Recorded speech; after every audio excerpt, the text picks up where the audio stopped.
U.S. Army retired, and he's big. Hi, everybody. So, Wednesday I celebrated, I'm going to sit down. Wednesday I celebrated the 24th anniversary of my 39th birthday. And so then, as a president, I get to come here and do two of my favorite things. One's to talk about Jesus and one's to talk about keeping our church family safe. So we're just going to walk through this conversation. I hope you'll participate. And I just wanted to, I was doing my morning devotion a couple days ago, and it kind of, I heard the word watchman. You know, we've always watchmen. And I went in and started rummaging through the scriptures, and I found Isaiah 62, verse 6. And it says, "On your walls, O Jerusalem, I have appointed watchmen. All day and all night they will never keep silent. You who remind the Lord, take no rest for yourselves."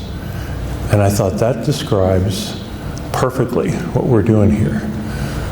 Not only are we watching over people physically, but we're reminding the Lord to watch over us.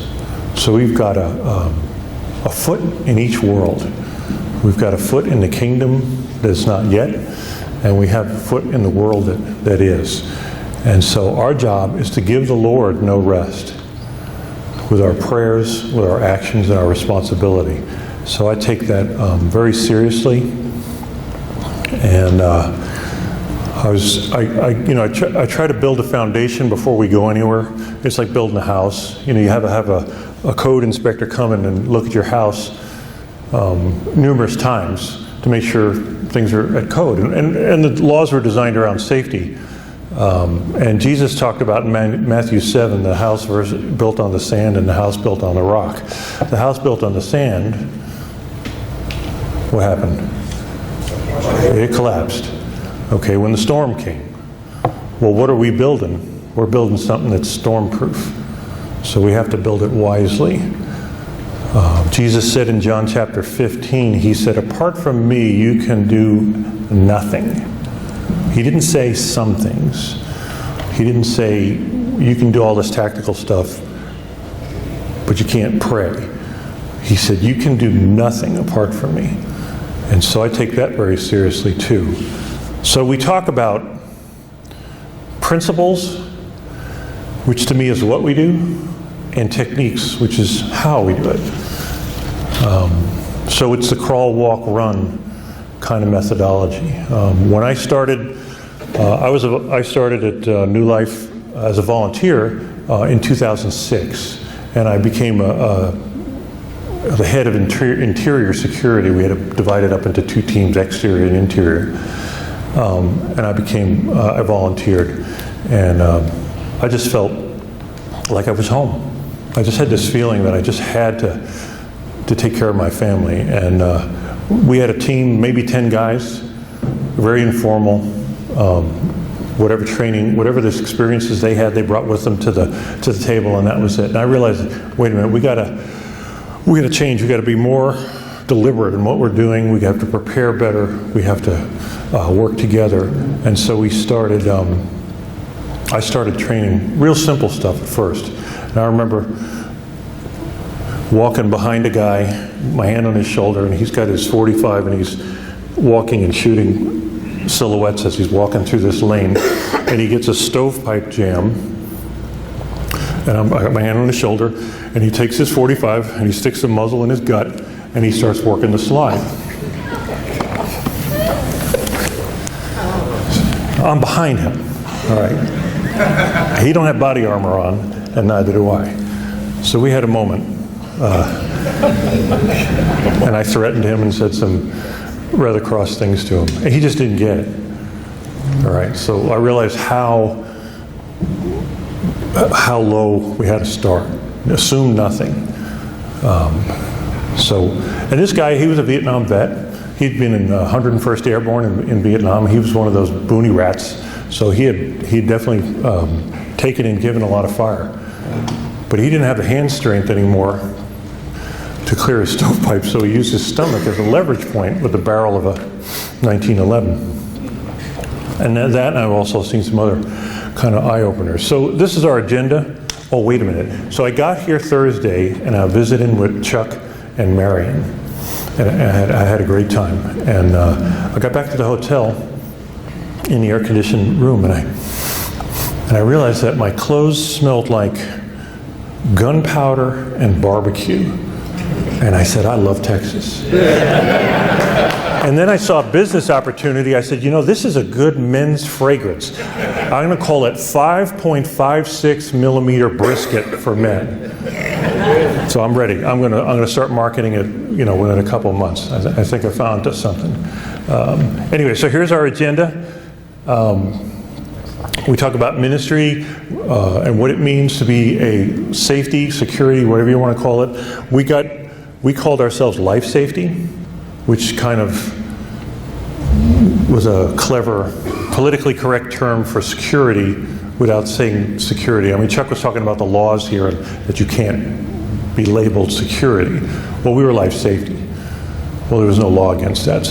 And in Colorado, my wife calls it the "you can't tell me what to do" state. That goes into the church, and it's. I've never been in a place where there's so little structure than in the church. So I appreciate people here who are just starting out, trying to figure out which hill to climb up first, because it's an uphill battle. The culture of the American church is so anti-authority. Jesus is the ultimate authority. I don't have to listen to you. I just listen to God. Well, yes, you do. I prayed. I've been praying for 6 months, and God is telling me, and this is what I've heard, that I should carry a gun. And I said to him, well, you need to pray more because he hasn't told me. And so I start to bring structure to chaos, and it was a war. I mean, I was the black cloud on everybody's parade. I was the guy that when I came into a room in the church and the staff, the whole room would go quiet. And I was their spoiler for events. I mean, I just ruined everything. And it was a fight. I mean, I tried to institute badges, like you're wearing now. And the senior pastor came to me and he says, I'm not wearing a badge. And I said, well, sir, program's going to fail. And so it's been a journey. So I retired in September, it'll be 2 years ago. I didn't read the fine print that said when you turn 60, the warranty goes out. And so I didn't have a gradual decline in health. It was like I was here, and then I hit a wall, and then body part structure had fallen off, and things didn't work. And so it was all at once, and I find myself on the outside looking in. One of my prodigies, a volunteer who worked with me for years, has taken over the helm at New Life Church. But we've established a pretty good structure and system. Now this is the unlabeled arrow. There we go. So you guys and gals who are part of a security team or are leading a security team or are going to start a security team, I want to ask you, what didn't they tell you when you stepped up and said, I'll do it? Because anybody if you say the word security to anybody, they have an idea in their mind. Whatever it is, it could be wrong, but it's an idea. So what didn't they tell you in the church when you stepped up? Go ahead. The amount of resistance you'd get from the leadership. The amount of leadership resistance. They ask you to do security, and then they resist you.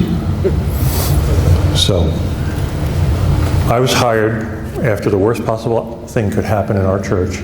Our security team stopped a very bad situation becoming even more badder. The shooter started outside, which was, in a horrible way, a fortunate circumstance for us, because we heard him and we were able to move to contact just after he got in the building. So unfortunately, he killed, 2 people and critically wounded another one out there. And then, but he only made it 75 feet inside our building, and we stopped him. And most of the staff at that time didn't even know we had a security effort in the church.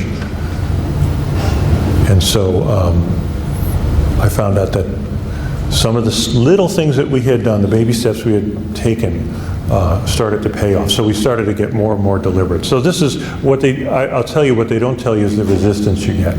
Every pastor knows what they want, they don't know what they need. Your job's to tell them what they need.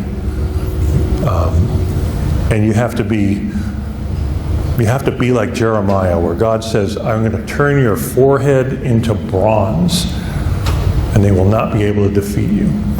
You have to have a holy purpose and a determination to overcome, because the result of you not, and just kind of getting along and making everybody like you, could be disastrous. Because when something does happen, they're going to turn and look at you and say, where were you? And if you're too busy being everybody's friend, you're going to, you're going to feel pretty bad about it. So the warriors and the watchmen are always looked at. Sheep don't like sheepdogs. Why? Because they bite them in the backside and make them move. But they get real nervous when the sheepdogs aren't around. So that's where we're at. It's more about ministry than it is security. I think about all the hours we put in. When I was a volunteer, I had a full-time job, I had a family, and I was serving at my church about 30 to 35 hours a week on top of all that. I don't even know where I get the energy from. I certainly didn't do that after I got hired. But it was just this desire to be ministering to people, and we spent, of the hours that we spent working and serving, we spent most of it helping people. Sometimes we were helping them out of the building, but we were helping people. Sometimes there was discipleship moments. I mean, people were in crisis. That's why they come to church. They bring their baggage with them. So you have to be able to, if you're walking a beat in a city park and somebody's being a vagrant or something, you rouse them and you get them going. You got it. You can't do that in the church. So you have to take these extra steps that compromise your safety. And so we have to learn how to rethink security and even a warrior mindset. So we launched into that.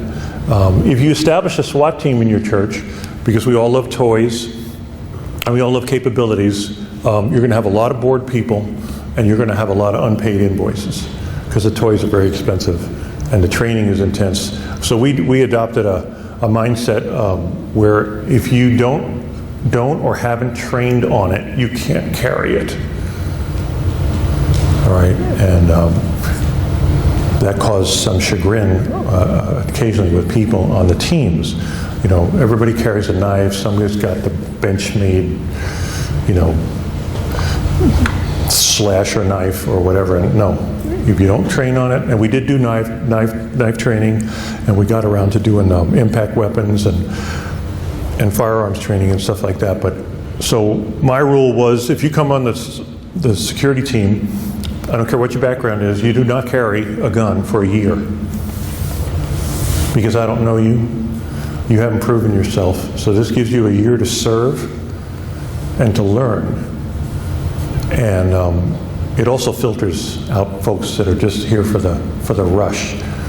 I had a couple Special Forces guys on the team, one former Navy SEAL. The Navy SEAL I wouldn't let carry for a while.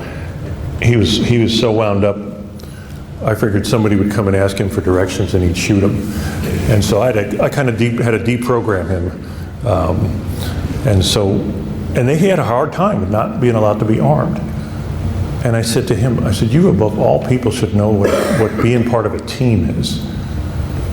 And I said, right now you've contributed nothing, but you're demanding from me all these things. And I hit him in a soft spot, and he knew. And he turned right around and became a great asset to the team.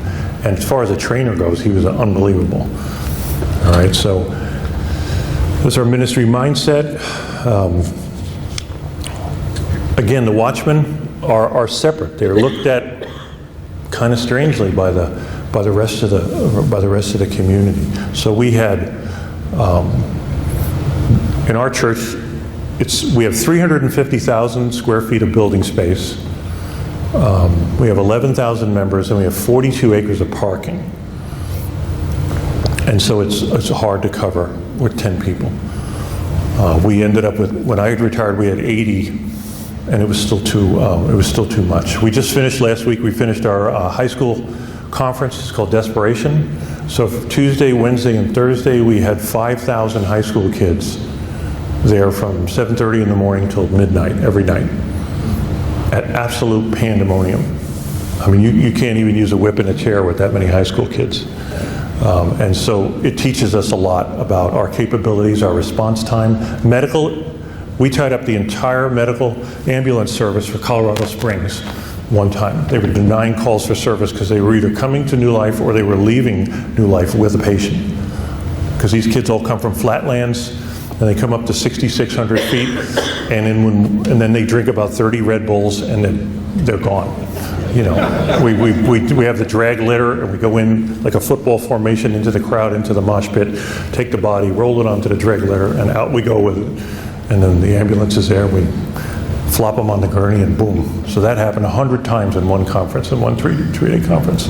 So all kinds of stuff. We had a youth leader die in one of the services.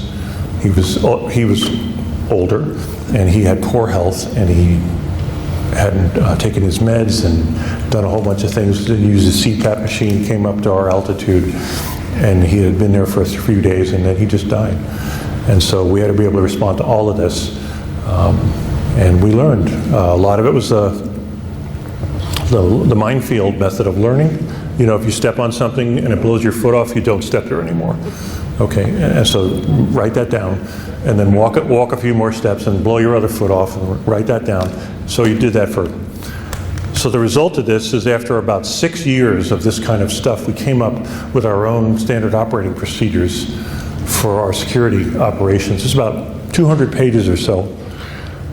And having a book and a plan is great, but it doesn't do anything if no one reads it. And I'm not talking about plans for the staff. I'm talking about security plans. So we instituted a probationary period for every security person serving, 90 days. They had to read the SOP, and they had to take 5 written exams on the SOP. If they failed them, we would retest them, and if they'd failed them again, they couldn't be on the team. And then they had to shadow people and go through an orientation. And then after 6 months, the leaders would get together and evaluate them, and they could become a full team member. But they still couldn't carry. Colorado doesn't have any laws that relate to carrying in churches or not, so you can, but it is private property, so we can dictate. You don't even need a concealed carry permit. So if I'm in charge of security at New Life Church, and you don't have a permit to carry concealed, I can tell you carry concealed, because you're on private property. You can carry your gun anywhere you want to. Now you can't do it in public. So we never did that, but we got a hold of the rules and put in new training. We started moving while shooting. We started shooting over and under barriers. We started tandem shooting. Then we went and had simunitions training, and just all the stuff that we knew we were going to end up doing. I had a lot of experienced people. My job wasn't to know everything. It was just to know the people that knew everything and bring them all together. And then make them try to fly in the same direction. We were talking about a couple of the guys here. These guys, there's like 10 different ways to clear rooms. And the military do it one way. In fact, the Marines do it one way. The Army does it another way. I don't know, the Air Force just dropped bombs on it. And then the police do it another way. And so you get all these people that are type A personalities, very qualified. How do you make them all fly in the same direction? You pick one way, and you do it that way. And that way everybody can learn. Because if you get someone who's never done this before and you're teaching them 3 different ways to pie a corner or something like that, they aren't going to remember any of it. So pick a way, argue it out, and then stick with it. Got to be simple. Got to be simple and direct. So our vulnerabilities is people. Our strength is people, right? People have life issues. They have families. They have jobs. They need counseling. Life gets in the way. All these things. And we have to be prepared to deal with this because we become our own community. So New Life has this, it's a kind of in the round kind of sanctuary, and it's divided into, each section is like pie slices. And so they started this thing called section community. So they take a pie slice and cut it, the front part and the back part, and they call it a section, and then they have these weekly luncheons, and they'd have a pastor assigned to them. And it was great. It built community and stuff in a huge place where everybody feels isolated. It made church seem a little smaller. Well, we didn't sit in any sections. We were all over the place. So I said to the leadership, I want to start section community for the security, life safety ministry. And they said, well, you can't do that. And I said, well, why not? And they said, well, you're not a section. So I said, okay, we're going to have tribal luncheons. Read about the Rechabites in Jeremiah. So we were a tribe of Rechabites. So they said, that confused them, but they wouldn't give me any money to resource. They had a cage downstairs just filled with stuff for these luncheons, and I wasn't allowed to access it because I wasn't a section. I was a tribe. So we were a proud tribe. We were small and dysfunctional, but we were a proud tribe.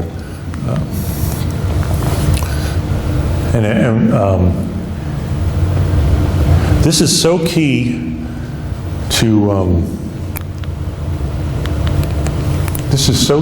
you and what you're doing, is leadership buy-in. All right. If you don't have it, you're really, really going to fail ultimately, especially if you have your own very firm ideas about protecting your church family and how it's going to go, and you don't have leadership buy-in, you're going to run into pitfalls everywhere. And so it's very important to get that explained to people in non-security speak, what it is you're doing, what are you preparing to do, what it's going to look like, and get that buy-in.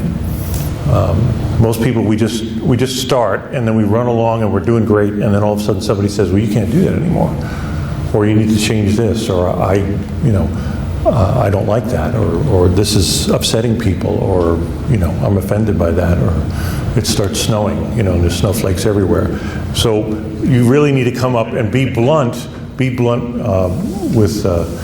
with leadership. I retired at 20 years in the Army. I was a first sergeant. I was a professional at herding cats, but I was also very good at speaking truth to power, and I didn't get intimidated by people. And pastors don't intimidate me at all, not even a little. And so we're on a learning journey, and I'm going to help them learn what it means to be a fully capable family of God. So we had to learn, once they hired me in 2008, so February 2008, they were done. We had the shooting. God spoke to somebody and said, you need to make an effort to make this a real ministry and part of the church. They hired me, and then he just walked away from it. We were still scraping blood off the floor in the hallway, and they were trying to get back to normal.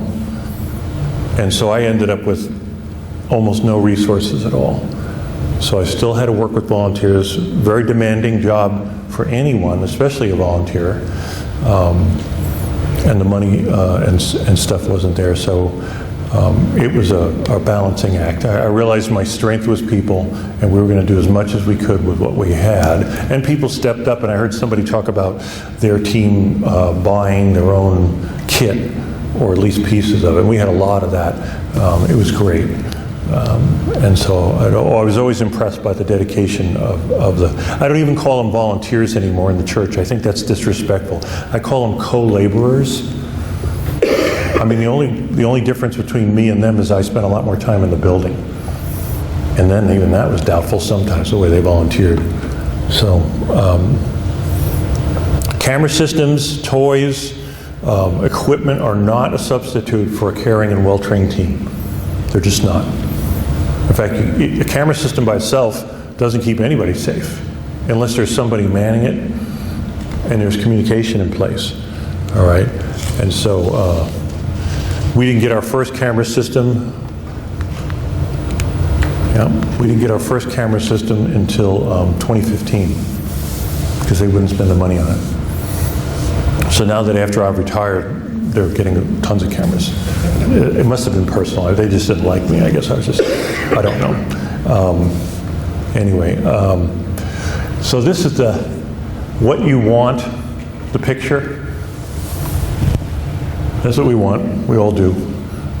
We want to go over the wall and engage the enemy and go down in a blaze of glory.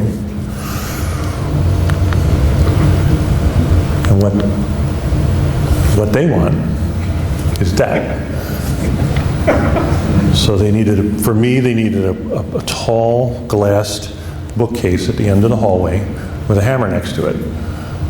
And when they felt bad or scared, they could come and break the glass, and I could run and do my thing, and then they put me back in the box and buy new glass. And I sound real cynical here. I love what I was doing. I still love what I'm doing. I love the people that I cared for, but it's just such a cultural war. And it's not only in the church. I mean, our whole culture is one of self-absorption, lack of awareness. You never see a person with a cell phone walk into a wall or a door. I mean, that's amazing. But that's what we're doing. And so the church is filled with people who live out in our culture. And so that mentality comes in, and we have to fight against it. It's a hard battle. So still fun. So that's what they want. We have to explain to them that it's more. I thought life safety or security was as much of a ministry as children's ministry or outreach or evangelism or any of those things. It was as much of a God-appointed ministry as any of those. And I treated it that way. And we were able to, over the years, become a recognized ministry team. Just not a bunch of guys with guns. And what is funny is I admire what Chuck and Marion have done so much, because we were doing it separately, and when we finally came together, and I don't remember when that was, we found out we were doing almost the same thing. You know, Chuck was guided by Texas law in certain aspects of forming his structures, and I was just guided by my experience and what I saw the needs were, and it turned out we were doing very similar things, and we became fast friends. And I'm a big fan of the Gatekeepers and the whole program here. So we try to bring it to Colorado. Like I said, Colorado's the "you can't tell me what to do" state. And so now the People's Republic of Denver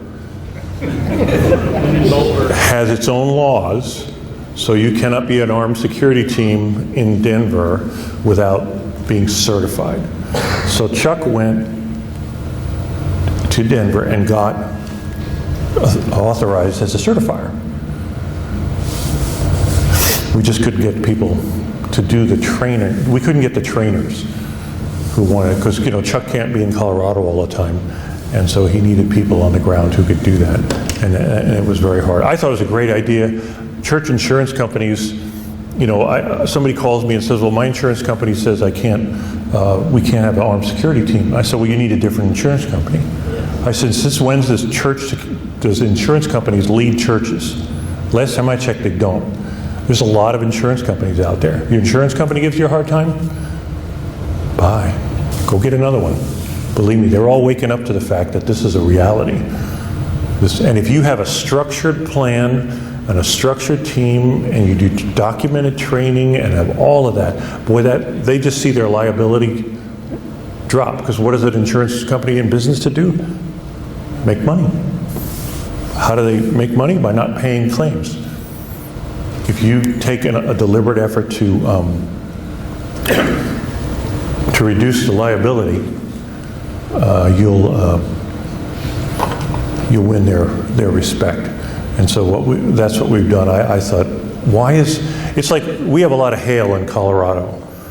In fact, there was one point where our neighborhood looked like something out of Vietnam or something. Like it was just all the houses are busted up and everything. And I thought, why is an insurance company insuring someone who takes no hail mitigation? Why are they? We had a couple big fires around Colorado Springs, burned out houses, hundreds of homes. There are trees growing right up against the house. So when they rebuild their homes, make sure they require that they have a dead space around their house. I mean, it doesn't have to be law, but as a business, I would say, well, that just doesn't make any sense. So we took the extra effort, and by doing all this, we've become a template for other teams. So I've got this really bright light shining in my face, so if you have questions or comments, please interrupt me. Let's see, we've all talked about that. Question. Yes, sir. I want to back up a little bit to the insurance. Okay. Is there some way that you could recommend in your experience, maybe the top 3? Because what we were told by our church insurance company, the risk manager came out to meet with us to talk about our team and what we're doing. What we were told is the more you train, the more liability that you are for them. Who was that? Church Mutual. He said it, I didn't say it. Church Mutual. So I try to wrap my brain around this. I understand what he's thinking. What he's thinking is the more you train, the more capable you are. Right. So you're more likely to do things that they don't want you to do. Right. So back to my original question. Okay. Can you, in your experience, name maybe 3 that you would recommend as someone to consider? Yeah. Brotherhood Mutual is okay. You just have to read their policy really carefully because they have a security addendum, and page 1 says one thing and page 3 says the exact opposite. And then you go back and you say, wait a minute, that's not right. And so you read it again, and then I gave it to a lawyer, and he says, I am totally confused. And when you can confuse a lawyer, you've made an accomplishment. And so I still think they're good. We had no insurance issues after our shooting. We had no liability claims, and all the damage that was done, and there was a lot of physical damage done, was all paid for by the insurance company. And there were injuries, people got shot and wounded and stuff, and all of that was covered by the insurance company. You know who that was at that time? Brotherhood Mutual. And in fact, at one point they called me and asked me for a copy of our security program documentation and plan. So I gave that to them. And they had no questions because we were very deliberate about everything. And I think you need to really be, because the fear is a bunch of yahoos with guns. And we have to convince them that we're better than that, and we're more than that. But he actually made the comment that he would prefer that we not do training and just have whoever they help. Because in court he could stand up and say the average citizen with a gun, legally owning a gun, got up and defended himself and his family. Would you ever operate a team that way? No. What was that last question? What would you? Would he ever operate a team that way without training, without a plan? So the lawyer from the insurance company said, I would rather have you all untrained, because as just average American armed citizens, your liability is less than if you were highly trained and then made a mistake. And he asked me, would I ever operate a team that way? And I said, no, not at all. So when we had a briefing yesterday, and I took some issues with some of it. I hate to do this, but our job, when there's an active shooter, it's pandemonium. You're not going to stand at the entrance door of the sanctuary and say, folks, form an orderly line and go out here. Because if you stand in front of that, you're going to get run down and killed. And they're going to kill each other trying to get out. It's absolute pandemonium. So our mission became, in an active shooter situation, was to close with and kill the enemy. That was it. We weren't helping people. We're not trying to coach people around. We go to the guns and put them down. That's it.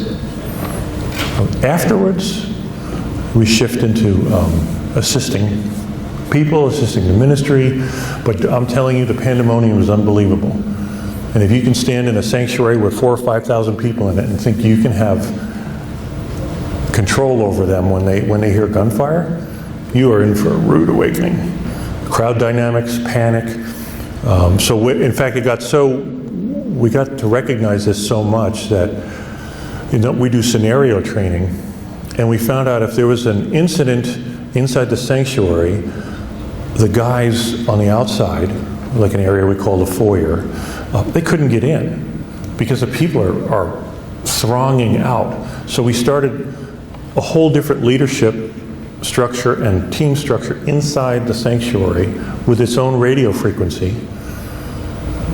So that way they don't hear all of the chatter from outside. Now the leader scans both frequencies because we have to have something independent that can operate in a chaotic environment if that's where the shooting starts. Now it may start in the hallway or upstairs or something, but if it starts in the sanctuary, we have got to be able to operate in the sanctuary without restriction. So for all, I usually on the typical service, we'd have like 15 people inside the sanctuary just sitting around, and we had our pastoral protection guys and some people backstage, and as many as we could set up for manning. So we knew that if something happened inside, we could react inside effectively. We had medics inside. We had medics outside. Again, trying to get a medical kit into a place full of with a couple thousand panicking people in it, it's just not going to work. So now that's our church because it's so big. All the stuff we talk about is what I call scalable. You say, well, I don't have 11,000 members like New Life Church, so I don't have 150 radios and all of this other stuff. But you just take everything and just scale it back to your own size. And you can build from there. But you've got to figure out, you got to get the lay of your own land. You've got to be able to look at the vulnerability points and look at your choke points and factor in chaotic crowd behavior, because that's what's going to happen. I'm telling you, there's just we had people, after the shooting or during it, people running out of every door in the church. Parking lot was filled with people. They were running across the highways. Police came in. They had no perimeter. These guys are standing there in the middle of these crowds, just pouring around them, and they had no control. Nobody had any control of anything. And so it was a real eye-opener as far as what actually happens when people panic like that. It took them 9.5 hours to clear the building. They didn't want our help at first because they do a very deliberate clear, very slow, a quick clear first. They just bzzz down the hallways, look at the intersections, big areas, and then they turn around and do a deliberate clear, which is room by room, closet by closet, because there are people hiding all over that building. Under things, and it took 9.5 hours to clear that whole building. And so that was an eye-opener for them, and it was for us. They needed our help because they didn't know where they were going. Once they got in and around, they had no idea where they were. So we put emergency boxes, those white boxes that the fire extinguishers come in? You can get them without glass, and we put them around the critical areas of the church. And they'd have maps in them, master keys, flashlights, things like that, and you just rip them open. We would tell the police that they could do that, but we could also use it to help them if they needed to access doors without having to use. Breaching is fun, but when you're on your 50th door and you haven't even gotten a hallway done yet, it gets kind of old. So a key would be real nice. But we were finding people, kids, for hours in that mess. We had 3 days after the shooting, we had a meeting at the church. It was an after-action review. So we had all the emergency services, all the first responders, and the New Life Church security. I had this like 4-hour-long meeting. And we had photos, and we went over the whole thing. What went well, what didn't go well, what we need to change, what we need to do better. You need to do that all the time when you train. All right? Oh, so right in the middle of the meeting, the fire alarms went off. So we're a little wired from our just 2-day-old experience. The fire alarms go off. So me and my buddy go out. I've never run so fast in all my life. It was just this, they had a youth thing downstairs, and they were doing smoke, and I know you need smoke in heaven. I'm going to go to the no smoking section in heaven, no lights, and it's going to be quiet. I want coffee, chocolate, and quiet. Everybody else can go in the noisy section. All right. So I'm just saying. But everybody was very wound up. But we had a lot of differences of opinion. There was a lot of new doctrine and old doctrine kind of rubbing up against each other. Yeah. Tell me again, the white boxes, you have flashlight, maps. Right, so we just called them SRT boxes, Security Response Team. They look like the fire extinguisher boxes, except they don't have glass. They're just solid white. If you put glass in them, then people are going to see what's inside and they're going to take it. And they have a key, and the tab is bendable. So what happens is when you yank on it, it just bends the tab and opens the box. And you put in,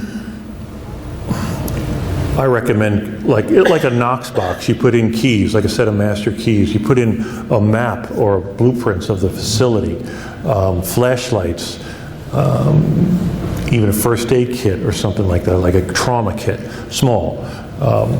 We'll talk about it a little bit. All of our team members wear an IFAC, ankle IFAC. All right, and it's got a pair of latex gloves in it. It's got an Israeli bandage and a tourniquet. It's not for other people. I know that if my buddy goes down, I take his stuff and I can bandage him up, and we can move on.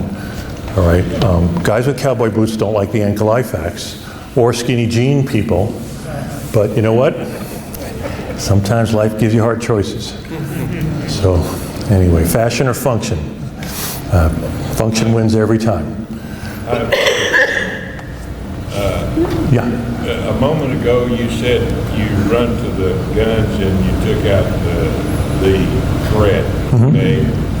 What if that's happening in your 4,000 people auditorium? How much collateral damage are you going to? Well, we talk about that. Would you repeat the question? So he's wanting to know, when we responded to the shooter, it was in one of our hallways. We call it the East Hallway. It's 25 feet wide and 350 feet long. And it's all tiled. So when that guy came in, he had this just huge rifle range to shoot. And so one of our team members got down there, kind of a circuitous route by going through some other rooms, and got within 25 yards of him and took him down.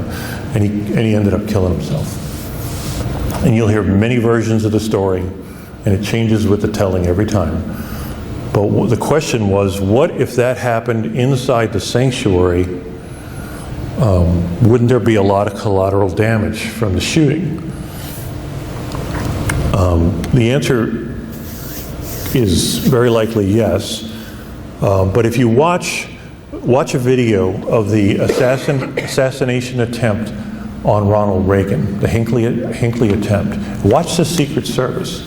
Now those guys got some serious firepower. But what did they do first? They didn't take their guns out first. They went after the guy physically. They tackled him.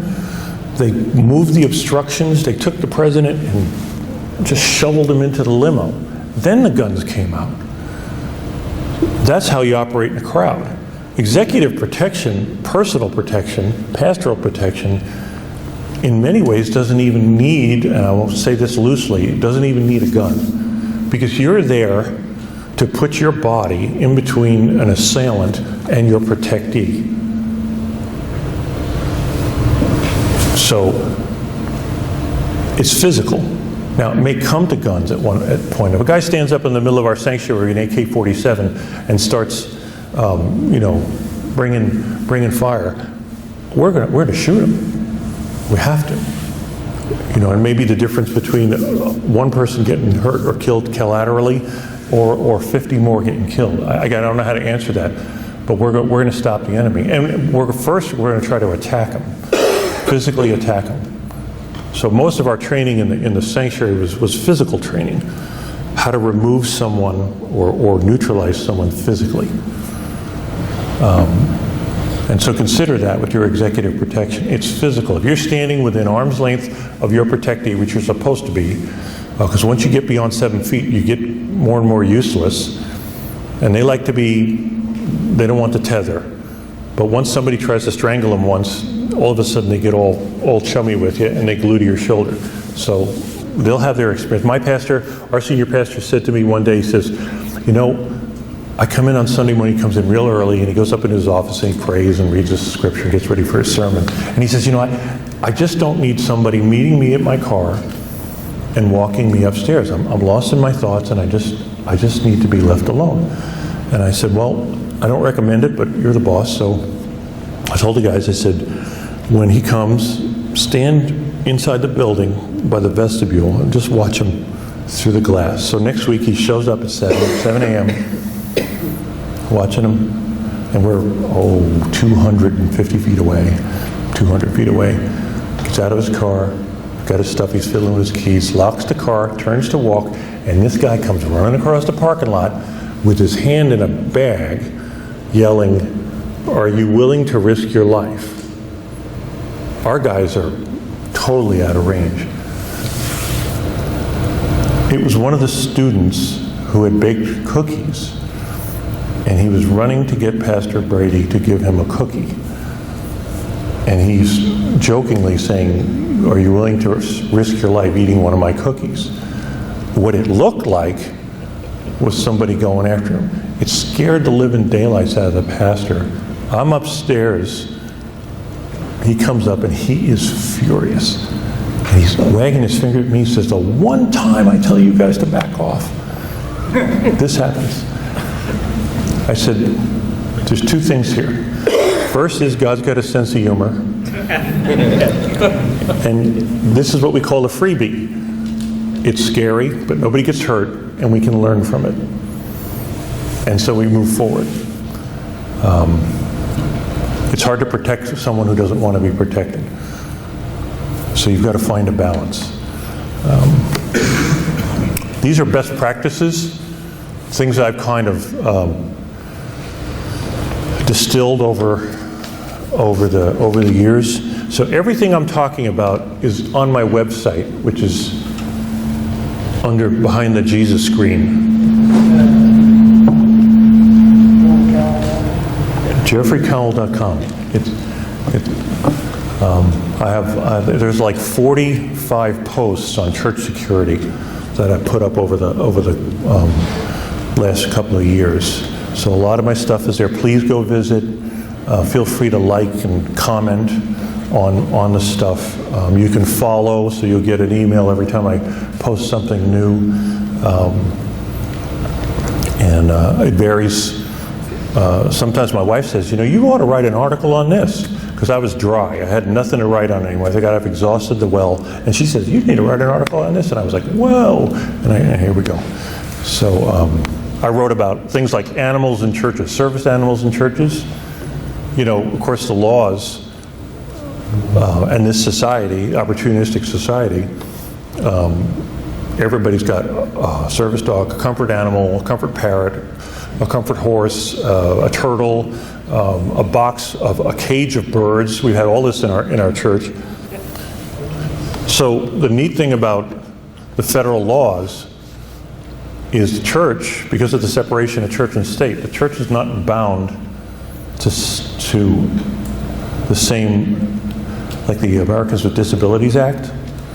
I mean, have you ever looked at that thing? It's 10,000 pages of indecipherable congressional junk. And every town, municipality, and public place in this country is bound by it. Not the church. We're not. Now, we do things for people because we want people of all walks of life to be able to come in. But service animals, you need to, it's tongue-in-cheek, and of course people get mortally offended when you tell them no. But I'm telling you, if it's disturbing people, and the enemy comes to kill, steal, and destroy. And one of the things he tries to steal and kill is our peace. And if somebody is like a little whirlwind of disruption because of their animal or whatever, that person needs to go, or the animal needs to go. Especially when they're not disabled. And if the dog is a real service dog, they're well trained and they're very well behaved. In Colorado, all you had to do was go onto eBay and you could buy a service dog vest and get it for your dog, which gave you, well, they changed the law in Colorado. The state law changed and said there had to be some measure of certification, so I don't know what that is. But we've dealt with that. I wrote an article on it. I say, one of the things I open with, I says, I'm not a lawyer and I do not play one on TV, but I've done some research on this, and I think I know the lane the church can operate in. Jeff, one quick question. Go ahead. Did you find after y'all's incident that the parishioners and everybody else in the church, were they more open for what y'all were beginning to say, since they now knew that it actually could happen?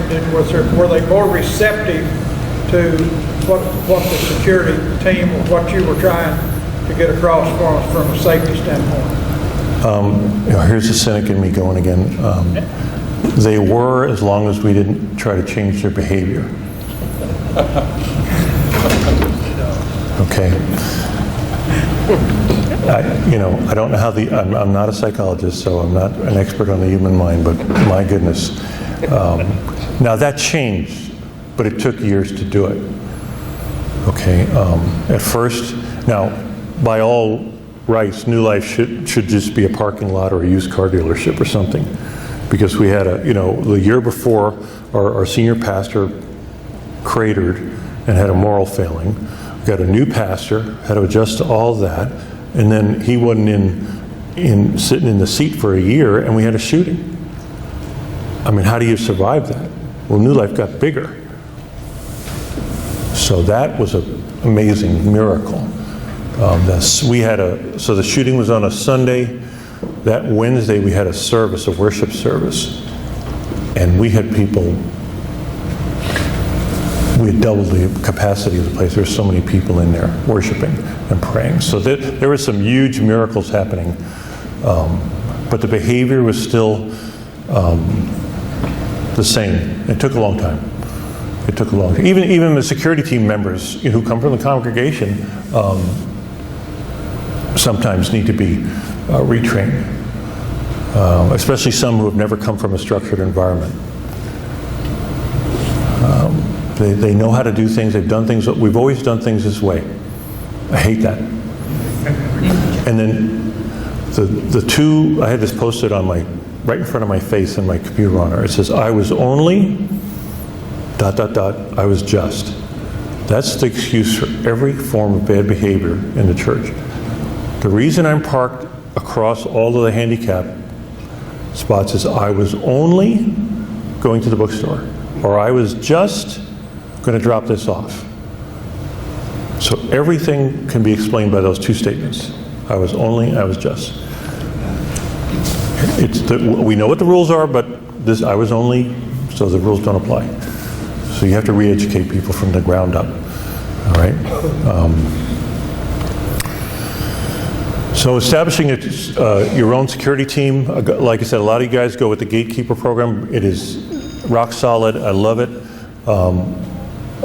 I try to get into the spiritual and mental mechanics of it a little bit. What are we trying to do? We're trying to be watchful. We got to be prepared, and we got to deter and stop threats. I mean, it's really simple. All right. So one is the be prepared part on that wheel over there. That's a training thing. The one on top, the mindset, is a mindset. Be watchful. That's a mindset. That does not automatically come with people. They have to be trained to do that.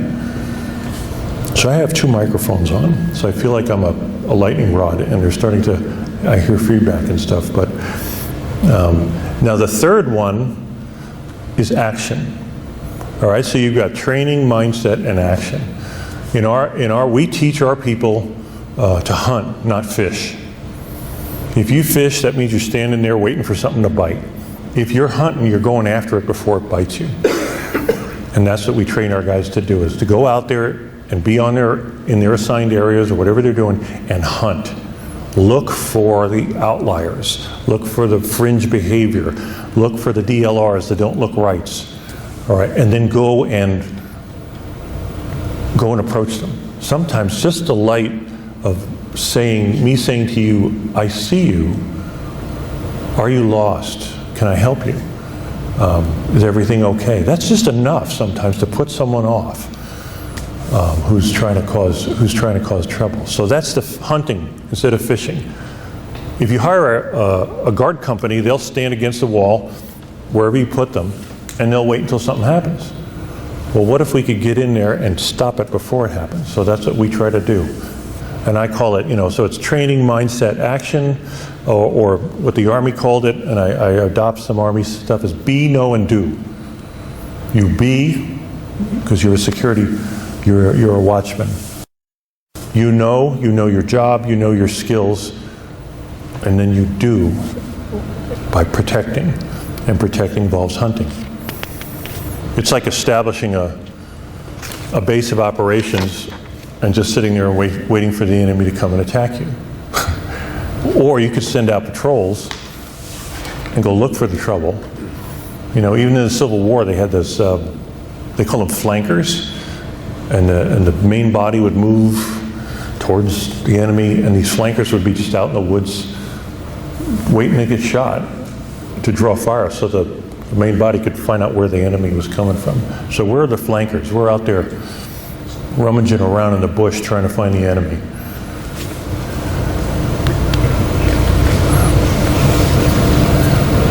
So, challenges for our security teams, setting them up. They're composed of volunteers or co-laborers. That's both a blessing and a challenge. What's some of the challenges?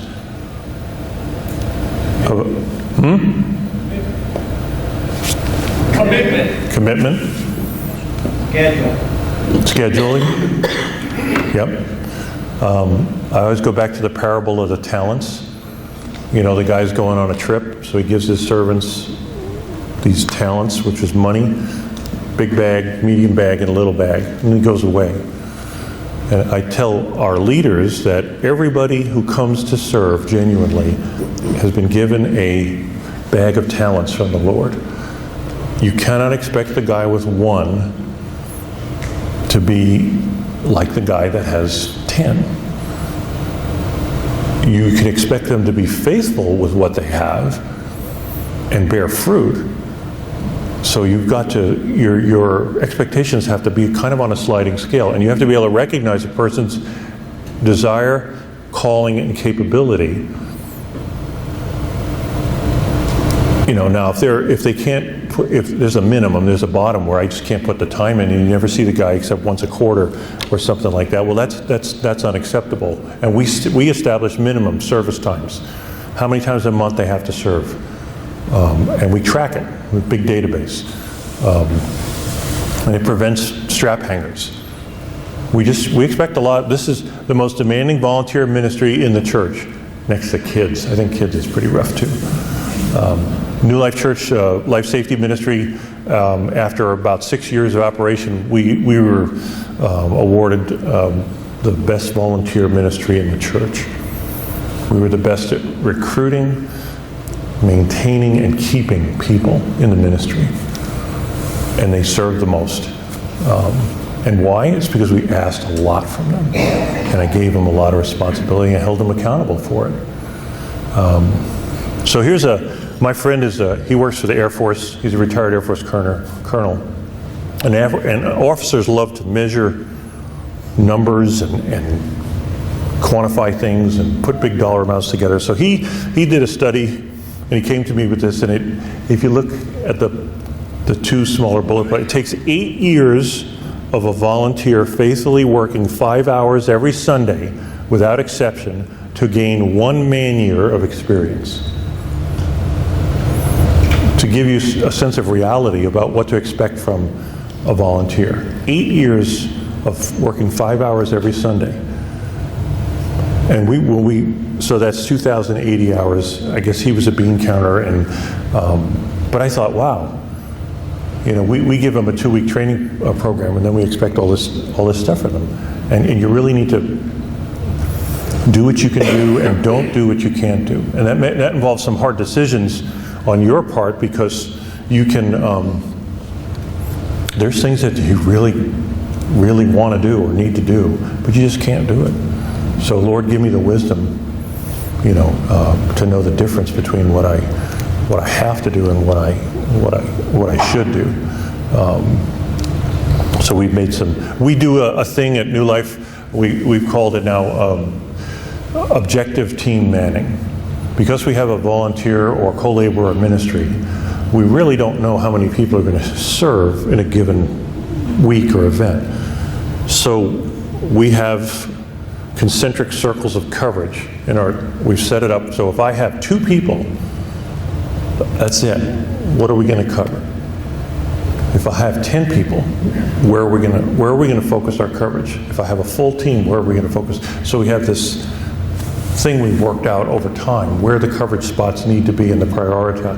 And we change them. We find out we had prioritized something and it wasn't a priority. So we take it off and we change it. But so we know how a team leader on a given event or a Sunday can man his responsibility effectively, and sometimes have to sacrifice some coverage. So we call that objective team manning. So the way you do that is with the volunteers is I did a leadership thing that I came up with. It's called Instill, Distill, Trust, and Entrust.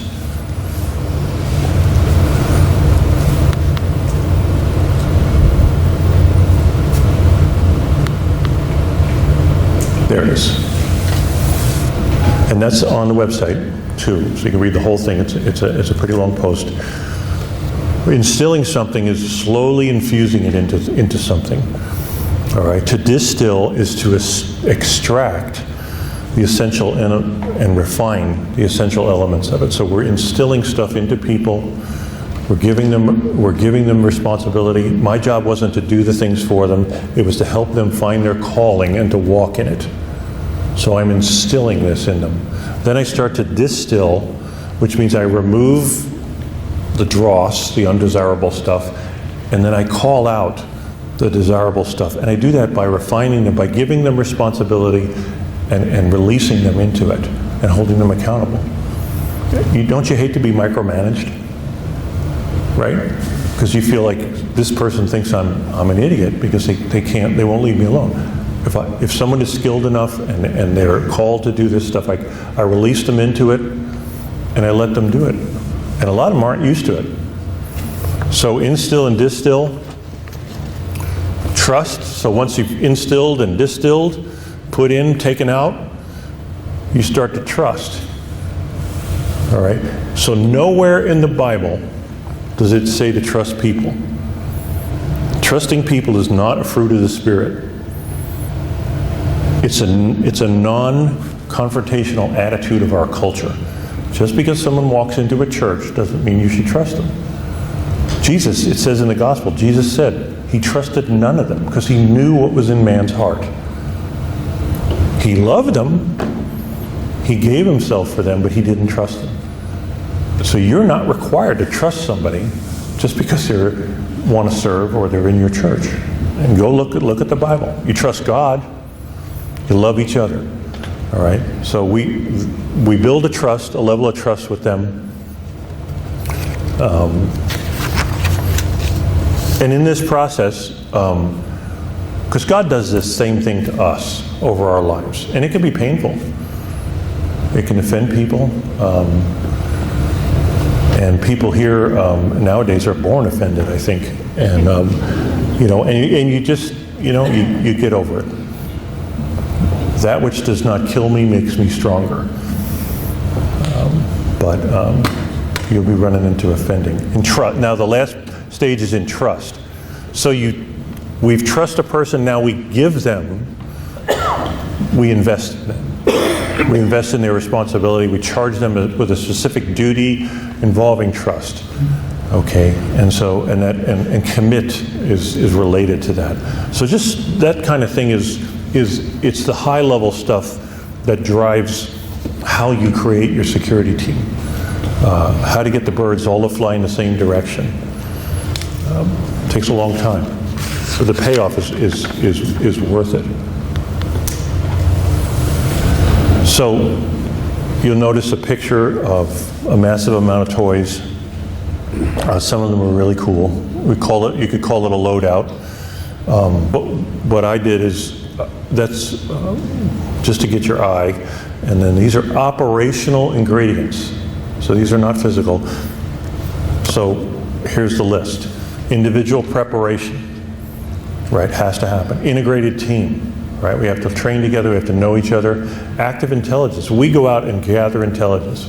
We partner with local law enforcement. We're part of we meet with the FBI and the Joint Terrorism Task Force on a quarterly basis. We go out, we have guys that watch the news and the blogs. We've had people join militant websites under false names just to find out what these people are doing, especially if they're somewhere in our area. There was a gay group called Bashback, real militant, used to attack churches. They had this bait and switch kind of thing. They'd start something out in the parking lot, and of course everybody'd run out there to fix what's in the parking lot. Meanwhile, the real attack would happen in the sanctuary. And so we had a guy join Bashback, and we had their calendar and all their events and where they were going, and so we knew. So when the buses showed up the one day, the 2 tour buses, we were standing there waiting for them, and the door opened, we walked in and said, "Hi, my name's Jeff, welcome to New Life Church. We'd love to have you here. If you want to participate in our services and activities, you're welcome to. But if you're here to disturb or make trouble, this is not the place for you." So they all came in, and they sat through the service, and then they went out to Guest Central and met with the pastors and got their free little gift bag with the CD in it and the book, and they had a great time. So that was hunting instead of fishing. Rather than trying to deal with a troublesome disturbance, we diffused it before it happened. We gave them a choice, and they took it. They wanted to find out what we were doing. So there's your operational ingredients. And so you use this as a lens to focus all of your activity and your planning and your training through this. You can see things called aggressive friendliness. Aggressive friendliness means not just smiling and saying hello to people, but walking up to them and shaking their hand and hunting instead of fishing. Establish leadership. You know who's in charge. You know who your leaders are, and you trust your leaders. No lone operators. The shooting at New Life revealed a couple of lone operators in our church that were part of the security team. Defense in depth. What happens when the guys outside get bypassed and whatever threat comes in the church? Where's your next layer of defense? Okay, so think that way. Strong communications, and we're talking not only having radios that work, but also what we call communications discipline. All of our major ministry teams have radios. We stay completely off the hospitality and facilities frequencies, because if you listen to that, you go brain dead in about 5 minutes. It's just this constant, so we teach our guys how to talk on the radio. It sounds kind of funny, Say who you are, where you are, and what's going on. And then you're off. But when people start on the radio and they go, you're in for there's 15 people getting killed here, and they won't let off the talk button. So we had a trunked radio system, so it's repeated. We had a backup, so our repeated channels, if the power went out in the building and the repeaters went down, they'd switch to their next channel, their even channel, and it would be radio to radio. We call it talk around. So even with the power out, they would work like walkie-talkies. So it was a backup. Deliberate training, deliberate and documented training. When people come through your program and train, you document it and you keep it. It establishes credibility. It also establishes accountability. And so when something happens in your church and the news is out there spinning everything and making up all kinds of stuff, you've got the goods to tell them, look, we're careful, we're deliberate, and we're pretty good at what we do. Documentation, again, plans are useless if no one reads them. I did what I called, for the staff, I did what I call a life safety cheat sheet. It was like a 2-page deal for their desk. I printed it on this outrageous hot pink paper so they could see it, and it had what to do if, suicide, active shooter, who to call. Just a quick thing, because they wouldn't. This one guy that talked before and had all these drills, New Life don't drill. The security team drills. Our children's ministry drill, we did shelter in place drills and evacuation drills with the children's ministry. The staff, they don't drill. So I try to help them along where I can. Because like I said, when the gunfire starts, our focus is on the gunfire, not on the pandemonium that ensues. Standing orders. What do you do when no one tells you what to do? What's the guideposts of my job, how I serve?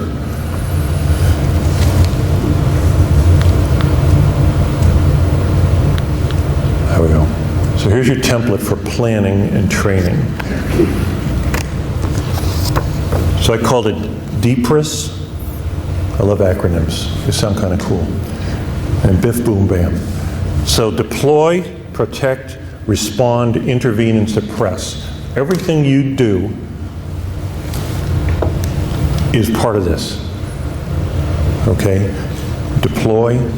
You put your people out where they go. They engage in protecting the congregation. They respond to any and all issues. They intervene with the goal of suppressing any bad outcomes. So these are guideposts for your planning. Everything you're going to ask your team to spend a lot of time training and learning stuff. So it needs to be spot on and reflect what their actual job is. They don't have the time, and you don't have the time to waste on fluff. So boil it down to things like this: deploy, protect, respond, intervene, and suppress. That's what your goals are. Okay? And again, have a plan, make it short and sweet. Only train what you can sustain. I'm a firm believer in that.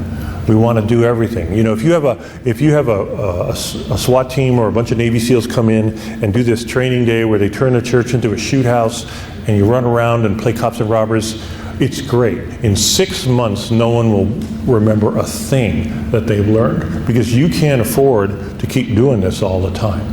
So find out what you can do regularly and sustain it. And you may have to shrink your expectations a little for yourself and for your team. If you put too much on them, they're just gonna. And what we did is we shake out this this sustainment thing is by doing these scenarios. Okay, so we had a scenario, typical Sunday scenario. We had people in the sanctuary. We set this up. We had volunteers. It was kind of a lot of fun.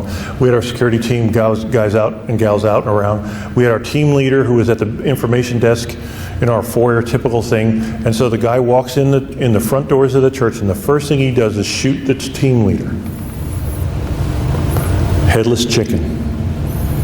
Cut the head off the chicken. And then he marches around and shoots everybody in the information desk and then goes into the sanctuary and starts shooting. You know how many security team members responded? I guess? None. Because they were where they were supposed to be. And they had been told not to wander off their posts. And nobody told them to respond because the team leader was dead. We learned a whole lot from that one. A whole lot with that one. And so you need to do this kind of stuff, extricating someone from your sanctuary who doesn't want to go. You need to do that. So we'd have a row, we'd fill it with people, our problem child is in the middle somewhere, our security team is in the sanctuary like they normally are.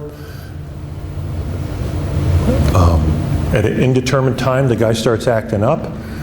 The security team has to respond. They have to clear the innocent people out, and then they have to get this guy out, and he doesn't want to go. And that's where your defensive tactics come in.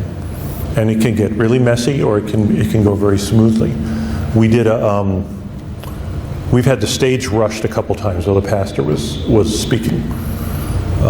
So we had an empty sanctuary. We had my friend playing the pastor, standing up. And we had a guy sitting right where you are in the green shirt with the ball cap on. Okay, it's not that far. And then the problem child is sitting right where the guy in the plaid shirt is. So at a cue that now these guys are sitting in an empty room. There's no people around to distract them. At a indeterminate time, the bad guy in the plaid gets up and runs for the stage. We could not catch him ever before he made contact with the pastor. Because he knows what he's going to do, he knows when he's going to do it, and you don't. And you ever heard the OODA loop? You have to observe the thing, you have to orient yourself, you have to decide, you have to act. That takes time. He was able, now we stopped him, but if he had a knife or a gun, he would have gotten first dibs on the pastor every time. And we had a big stage and it had steps all around. It drove me nuts. I finally got the steps removed. We cut them off and refaced the stage. So at least the guy had, unless he was Superman, the guy had to climb up. But we could never catch the guy. And they knew where he was. This was, like I said, an empty sanctuary, and everybody was looking at him, and he knew this is the bad guy and he's going to rush the stage.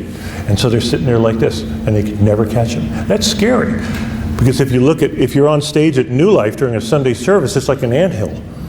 Nobody sits still. They're up, they're down, they're in, they're out. They got the coffees, they got their phones. It's just not. It never stops moving. And so somebody approaching the stage, it's really hard to spot somebody.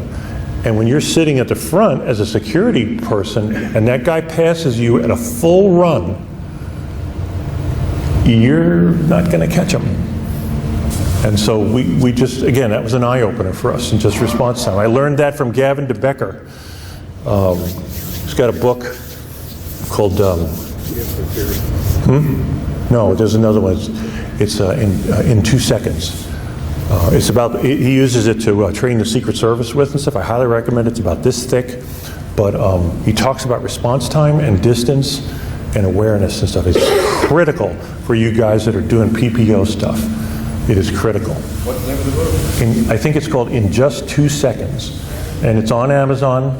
It's Gavin DeBecker. So the first part of the book, the first third of it, is this actual applied mechanics of personal protection and how it works.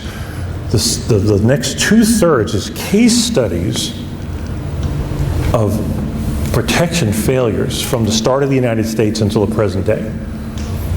Yeah, it's a very, very good book. You'll learn a lot about where you need to be and how, when you're beyond a certain point, you're useless. You ever have a pastor, somebody gives him a gift, like this homemade widget, and he turns around and gives it to you, and you take it. The second you lay hands on that thing, you're not security anymore. You're a bookend. So we stopped that. I told my guys, leave your hands at your side and drop. If he drops it on the floor, let him drop it. And so they created a position on the staff called a wingman for Sundays. And this is a pastor who will take the stuff or talk to the person. Because once we get ourselves involved like that, we're no longer functioning as security. But that Gavin DeBooker book, that's gold for you guys as far as how to do this kind of stuff. And like I said, this is the program he uses with the Secret Service. So it's been tried and true for a long time.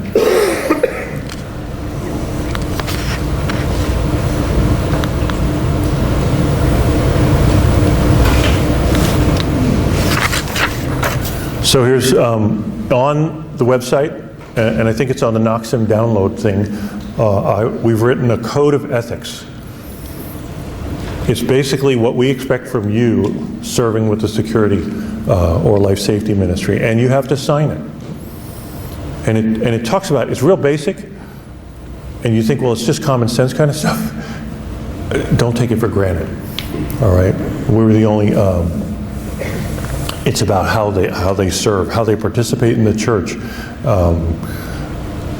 their restrictions on weapons, what they will and won't do when they're not authorized to do it. It's all this kind of stuff. And so these are in general terms, you have to lay this out. I have a sheet that I give new members or prospective members. It's what we expect from you, it's called. And then the next page is what you should expect from us. And I never interview a person without their spouse. And see, guys are really bad at this. They go home and they say, "Hun, I'm serving at the church." And they go, "Oh, that's great." And then 3 months later, she's in my office with her hair on fire because the guy's never around.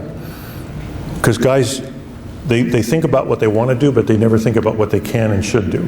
So I have the couple in, and whoever's serving, the other one, I say, what are your questions? And we try to do this up front. I lay all the requirements out front. It's big, it's a big gnarly mess, but at least they're not surprised by anything later on. So this is what we expect from them, and then this is what they can expect from us. This is what they can hold us to, and we do those things very actively. My leaders, these are shepherds. These are your people. I said, these are the people God has given you. And in the Psalms, the yet coming Messiah proclaims, "Here am I and the children God has given me." And so this is the same claim that we make. Armed team. Requirements up front. Fully vested in the team. They have to have a proven record of service and faithfulness and maturity. Right? Maturity is one of those floating things, especially with guys. Doesn't matter how old you are. Be a member of the church in good standing. Have demonstrated excellent leadership. These are subjective, but we evaluate them as a leadership team. So we have these meetings where you're not supposed to gossip about people, but we sit down and talk about people on our team. Understand their role. You have to know why they're here, what they're doing, what's required of them. They must actively serve on the team for 1 year, at least 1 year, before they even start to get evaluated. They need a current permit, and then they must successfully complete all the firearms training, including in demonstrating their skills with a firearm. So we've done things like the FBI qualification. We've done more advanced things, and we mix it up a little bit. Chuck's doing a new thing that I like better than the FBI qual.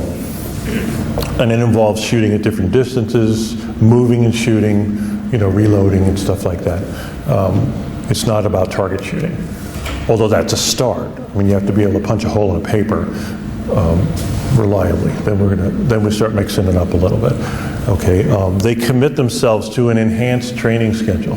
This was one of the biggest arguments and fights I had with my team leadership, was to come up with what are the minimum training requirements for a security person in our life safety ministry. Because we know that if we lay out this huge, complicated, wonderful training schedule, most people won't show up because they just don't have the time. So we had to distill and argue and fight tooth and nail over every inch of ground to come up with a training schedule. However, if you're armed and you decide to become armed, you commit to an enhanced schedule. You have to. Okay, so here's our initial training. This is the wide funnel that everybody goes through right off the bat. Okay, we have medical and security teams. This is the first 3 months. Again, you have to put a boundary on it, so we give it a time thing. If you're not finished in 3 months with this, you're not really committed to the team.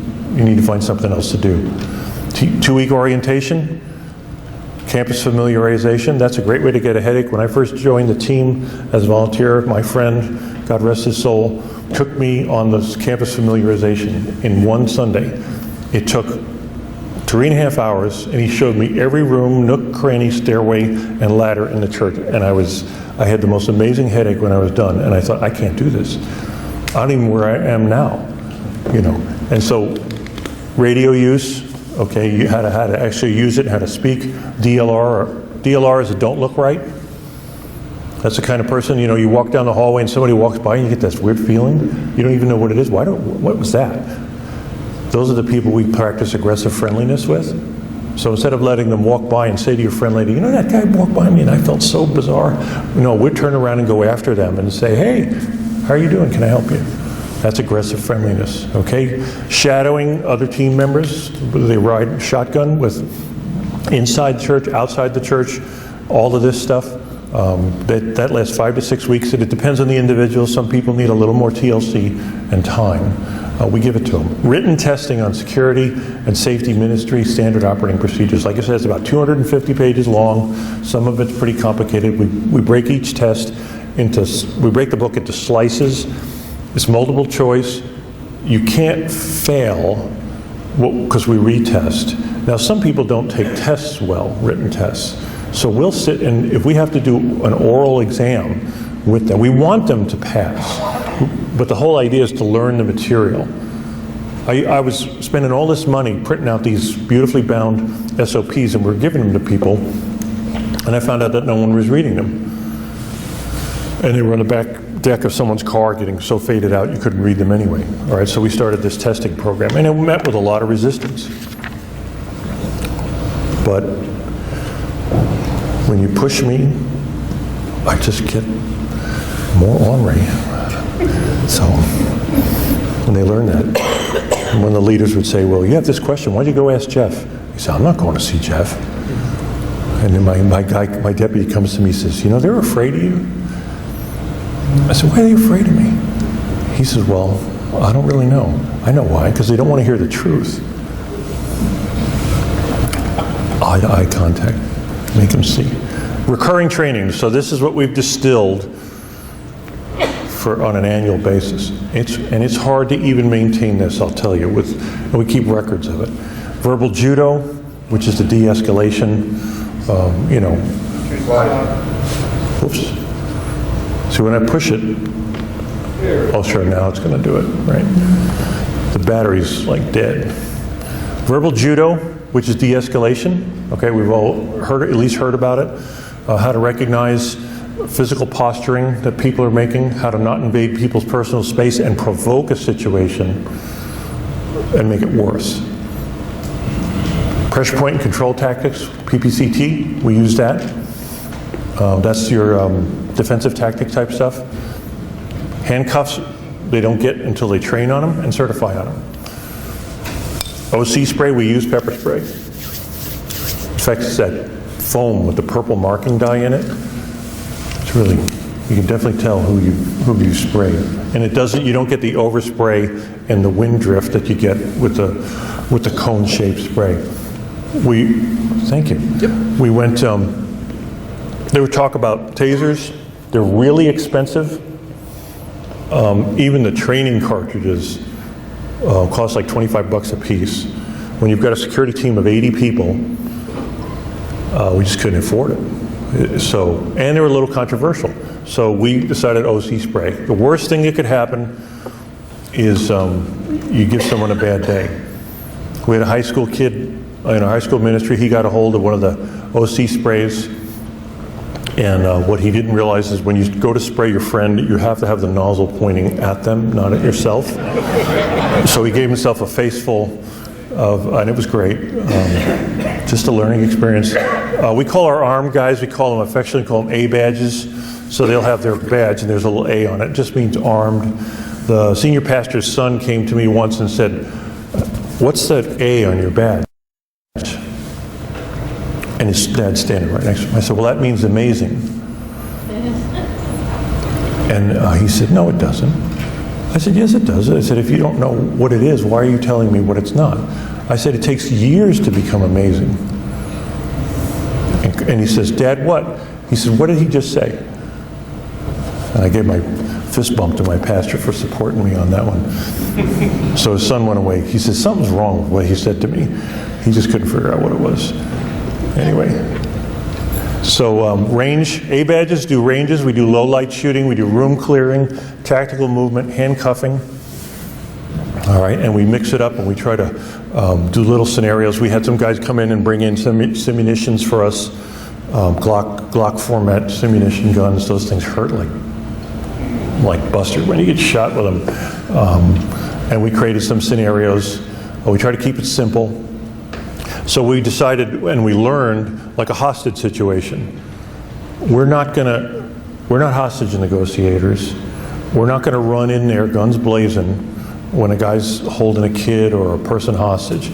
What we'll do is we'll contain the area until police get there. Now, if shots are fired, it changes from a hostage situation to an active shooter situation.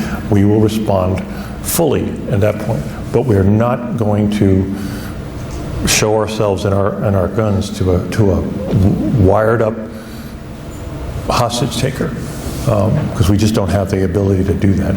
We have legal training. It's the law. What does Colorado statutes say about us as citizens? I saw a bunch of stuff on Texas. There's differences in the states.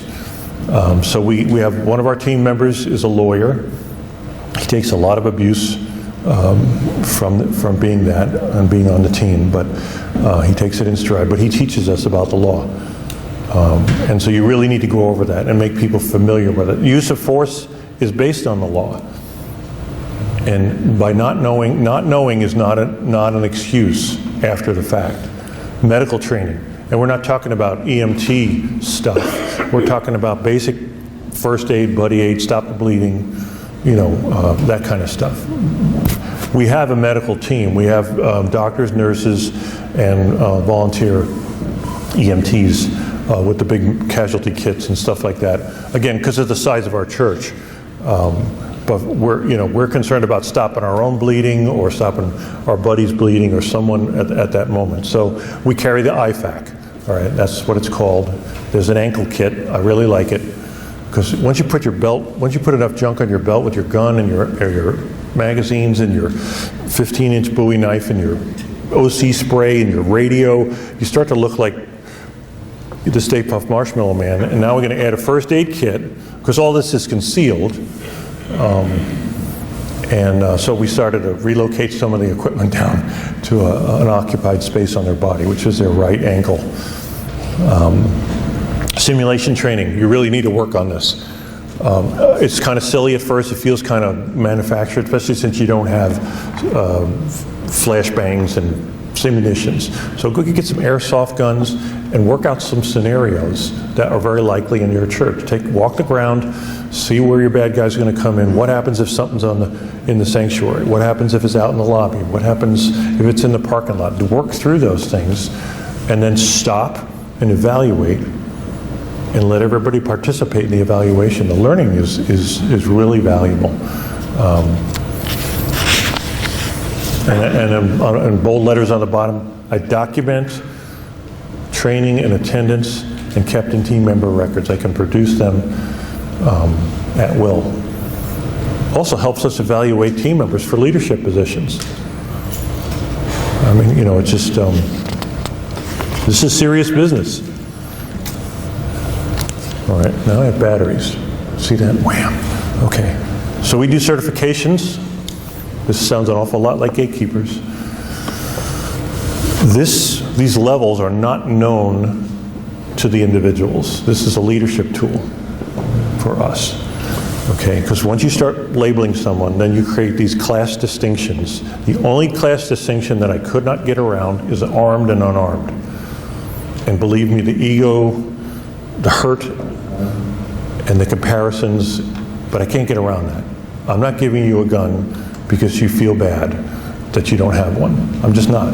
And so that's the only distinction we make. But these levels are used in their records and we keep tabs on them. So trainee is level 0. They've met all the initial requirements, so they're on the team. And some guys go through this stage like flash, and some people take a year and a half to do it. It's okay, it depends on their attitude. Level 1 is transitional team member. They've got some responsibilities. They can operate on their own a little bit, but we keep a leash on them. Level 2 is a team member, all right, and these are their special skills. And this, again, big organization, big footprint, so lots of different stuff to do, but you can tweak this any way you want. Security usher, our ushers used to wear like blue suit jackets, and you could always spot an usher, and that was the whole point. So we had some guys who would dress up like ushers, and they were armed, and they were part of that usher group, but they were actually security. So that gave us more capability and more presence. And then all the other things. Anybody have any questions on any of this so far? I'm rambling along here. What's the living room lead? Okay, so that's what I talked about, where we had a separate leadership structure, a team structure inside the sanctuary. We call it our living room. It's our sanctuary has 60,000 square feet of seating space. That's without the rest of it's enormous. We get catwalks going across the ceiling, and there's this thing in the middle hanging from the ceiling called the spaceship, and it's got all it looks like Madison Square Garden. So we have a living room lead, and that guy's the team leader for the activity in the living room, and he controls all the security team members in that area. Incident command coordinator. So there's federal FEMA incident command guidelines. So, we've partnered with local, state, and county agencies. We had a flu kind of pandemic a number of years ago. And one thing we can do at New Life Church is handle lots of people rapidly. So we set up this vaccination point for the county, and they brought out their mobile incident command team, and we have matching, because we studied that. You can do online free training. You can ask me where it is. Just look up incident command structure, and it's you meet at a rally point, and you have critical people representing the different capabilities, and they can communicate. So instead of me being on a radio and telling 10 different groups 10 different times the same thing, I tell the incident command team, and then they disseminate. All right, and so we have children's ministry, we got facilities, security, ushers, pastoral staff, all on the incident command team. And this selected group of people meets in a location should there be an emergency, and they all have communications. And that way, if I'm the incident commander by default, and so if I need to get everybody on the same sheet of music, I can say it once, and everybody gets to, and it comes back. Information comes back the same way. Medical, again, they have to be qualified medical people in some form or another. Personal protection, which is PPO. Team lead, really run the show on the ground while an event's going on. Tactical lead, that's something we were working on. In certain situations, in a high threat, we could have a hot team on standby where they're just in a room. They had their body armor on, they had long guns, they were ready to go. And so we had a team leader for that, like a response team. An incident commander, that goes back to it. So level 3 is what we call a general leader. So we have a training lead, and we have a personnel lead, and we have things like that, and that's the level 3. And level 4, we call an advanced leader. That was like me. Basically, is someone who gets blamed for everything that goes wrong. You can do this, again, it's not a lockstep following of this, it's a template. It's a way to view, it's a lens to see your team and your capabilities and where you want to take them. Because at some level of scale, when something bad happens, all these responsibilities are going to fall on you guys anyway. So the more you're aware of, the more prudently and wisely you can train and prepare. And that's what I've learned over the years. We've been gifted with God's grace to not have to really screw up and pay the price for it. But we've had a lot of close calls. We've had a lot of freebies. And it came out right. And sometimes it was even the shooting. Again, it was early in the game, so we didn't have a lot of formal stuff set down. But there were so many things that went wrong. And God was with us, and it came out okay. But it opened my eyes. Yes, sir. Yeah, FEMA.gov is the location. FEMA.gov for the incident command stuff.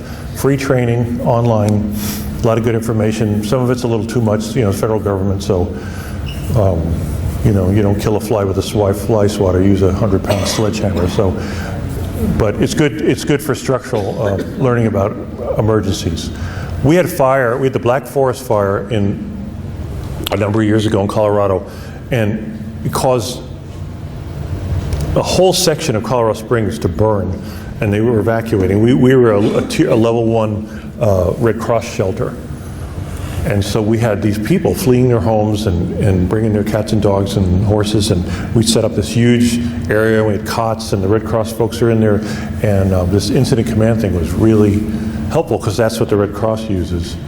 And we were able to reach out to the community, and then the fire came really close to our church, so we had to close our stuff down and send everybody north to Monument to get away from the fire. Fortunately, we didn't get burned, but it was pretty bad. But you want to be there for the community. I mean, that's what if you got a big church, one thing you have in abundance is space. The Air Force Academy was kind of right across from New Life, and the fire was coming towards the Air Force Academy. We got a phone call that says, we've got 3,000 students here, and they're about to be evacuated.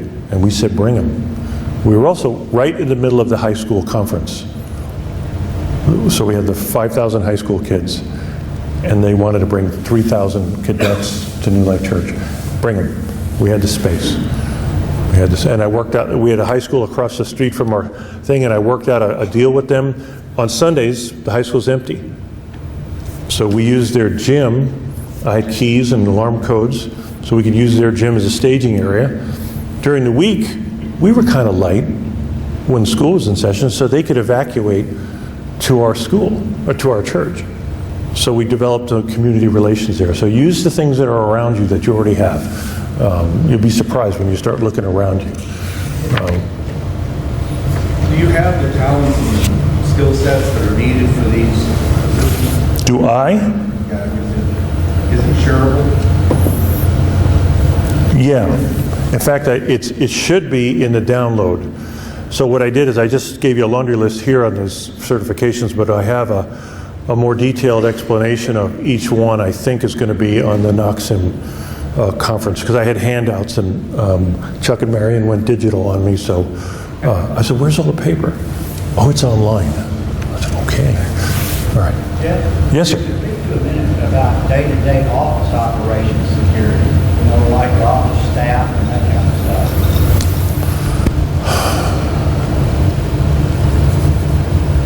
Well, I was the only paid employee for security. I was a director, what they call a director level, so I was on the same level as a full pastor, except mine was a, quote, secular job, which I didn't believe for a minute. So my job was to take responsibility for the entire campus when there was no volunteers there. And we had, so I'm walking, I'm a little Fitbit, and I was walking 6 to 8 miles a day inside the church. So I do management by walking around, or leadership by walking around. I visit the ministries. I find out what they're doing, what their events are. I go look at their office areas and what they're doing and how badly they're behaving. When the high school ministry got $12,000 worth of technical equipment stolen, and I found out that every door in their office area was left open overnight, and then they had it done again about a month later. Or one of the student ministries had collected donations and had all the cash. The pastor had all the cash piled on his desk, and then it was 5 o'clock, so he went home. Guess what wasn't there when he came in the morning? All the cash. Yes. Go. I'm sorry. What do you do for people that just approach you and say, hey, I want to be on a security team? So the question was, what do you do for people who just approach you and say, hey, I just want to be on the security team? I hand them the sheet with what we expect from you and what you can expect from us. I ask them a couple questions about, are you a member? So we had one guy on the security team, and he'd been on the team for a few months. And I said to him, I asked him if he was married. He says, oh yeah, I'm married, I got 3 kids. I said, well, I'd like to meet your wife and kids. And he said, well, they don't go to church here. So my cynic thing kicked in. I said, so why don't they go to church here? Well, we've gone to that church for years. I said, so then what are you doing here? He said, well, our church doesn't have a security team, so I came over here so I could be in security. I said, you get your wife over here, well, let's have a talk. And I said, you guys need to decide where your family is going to plant roots as a church. Well, she won, and she drug him back. And I said, I had a guy that wasn't even part of our church on our security team. So these are the kind of questions I started asking. We have a member database. We can look at things. We can even go in and look at giving records and stuff like that. Not that it matters, and it doesn't. Or pastoral notes. I can look at pastoral notes. Sometimes you get a red flag on someone who's considered unstable or dangerous, or is pastor shopping. So if I'm pastor shopping, I go see you because I have a problem. I listen to you for an hour. I don't like what you said, so I go to see him the next day. And then eventually I make a mistake and I end up coming back to you. And you said, wait a minute, we just talked about this a month ago. Well, I found out this person has seen every pastor in the church. Boop, red flag. And so we go through this kind of initial, I had a guy, I got called by the receptionist, there's a man with a gun in the main lobby. So what does that mean? I'm full on racing across campus. I come in and she says, oh, he's over there. And I look over there and there's a guy sitting on the couch and he's open carrying. And I look at her and, well, we had a discussion and there was some learning moments about reporting emergencies. The same guy, what I realized is he was there to see me, so he came in for an interview. When he came into my office, he was not open carrying. The gun was gone. I said, okay, you need to find something else to do. You can play games, I can play too.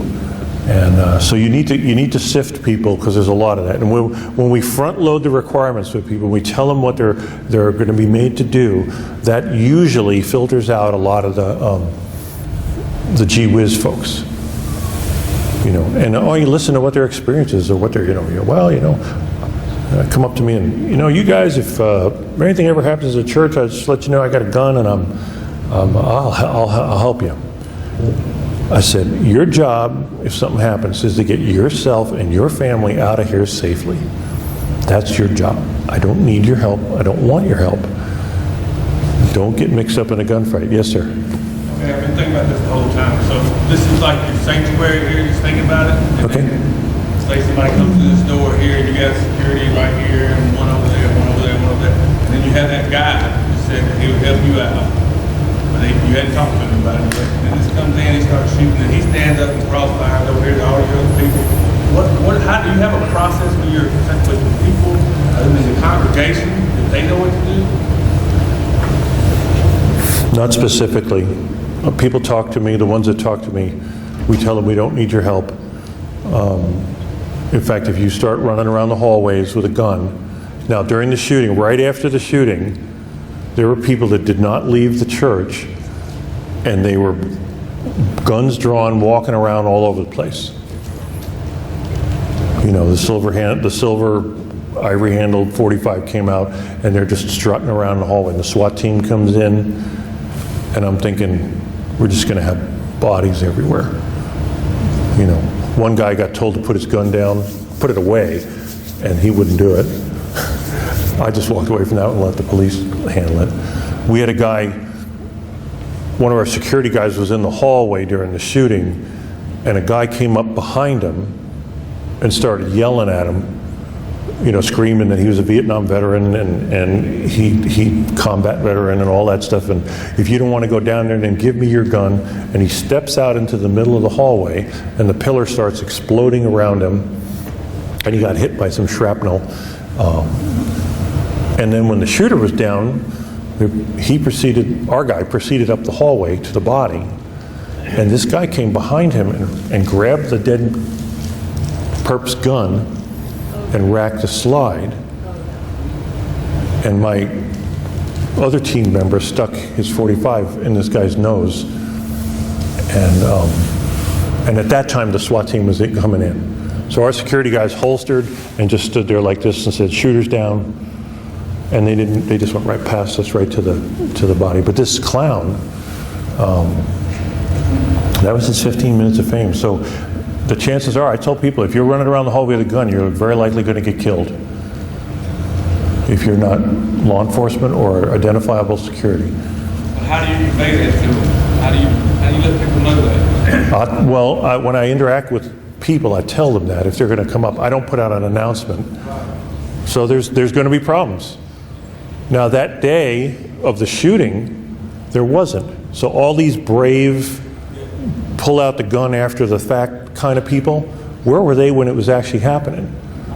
They were soiling their pants behind something, but when it all got quiet, then they stepped out with the gun drawn, strutting their stuff. So I wasn't as concerned. But in the sanctuary, if there's crossfire and stuff like that, it'd be messy.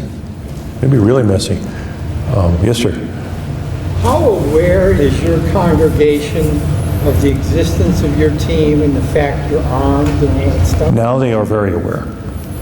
Okay, in the beginning, in the very beginning, I remember as a volunteer, every Sunday I would sit directly behind the senior pastor. And one Sunday some guy came running down from the back, all wild. This is before Pastor Brady took over. And they had a staff meeting. Again, I was a volunteer, so I wasn't part of it. And he had expressed to the staff how frightened he was by this guy. And the one pastor who was involved with our team said, "You saw that guy. All I saw was Jeff behind you, reaching over." He said, "Who's Jeff?" So next Sunday, same setup. Right in the middle of the service, he turns around and looks at me, and he smiles. He goes, "Hi." He says, "You're Jeff." I said, "That's right." But it's now they know. We get people thanking us and coming up and showing their appreciation. And after the shooting, they were bringing food to our homes and stuff like that. It was pretty amazing. So the awareness has gone way. Did you put your team up on the stage and introduce them to everybody? You don't want to. No. And people ask, "Well, how many guys out on team?" We don't discuss operational details. How many people are armed? We don't discuss operational details. I want to know what caliber this and how many of these. No, we don't discuss operational details. So that's another part of their training, is to learn how to respectfully deny requests like that. "Oh, I'm just curious." Yeah, but you work for the Denver Post, and you've got a recorder on you, and this is going to be in tomorrow's thing. So no, nobody knows. We don't talk about it, because we had in our whole history, we had one range safety violation. Okay? We were supposed to have, everybody was supposed to clear their weapon, take the slide off, and then we were just going to use the lower just to practice trigger control. So the range went cold. The guy next to me was a former cop. In his day, they did not have a round in the chamber. So he dropped the mag. When he racked the slide, he put a round in the chamber. So then when he squeezed the trigger, now the teacher is up in front of the line, and you hear this bang. And he looks at me, he goes, there was one in there. And I said, you think? And the next day, the gun store downtown was abuzz, that we had a safety failure at the range at New Life Church. Where did that come from? One of our guys, blabbering, who went to buy a gun or do something, and he started talking about how cool things were and what happened at the range, and it went all over the place. I gave a briefing like this once to a community faith-based security network, and we found it on a bulletin board, online bulletin board the next day. So you give a USB drive to the tech guys, your presentation, and then one of the guys posted it online. You know, and so we just really had we call it Operation Security. Loose lips sink ships. That was World War II thing. Be quiet. Everybody has a friend. Ben Franklin said 2 people can keep a secret if one is dead.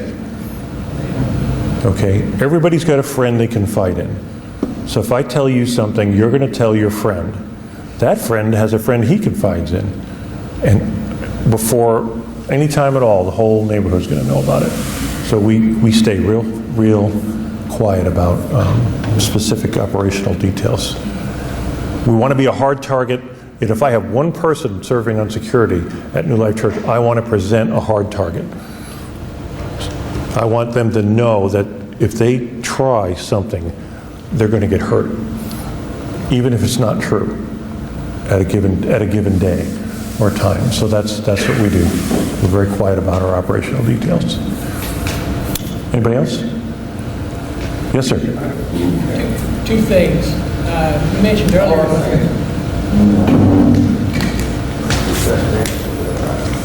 Earlier you mentioned your manning, your concentric circles of property between the sanctuary and the parking lot, and your reduced manpower. Tell me how you appropriate your priorities.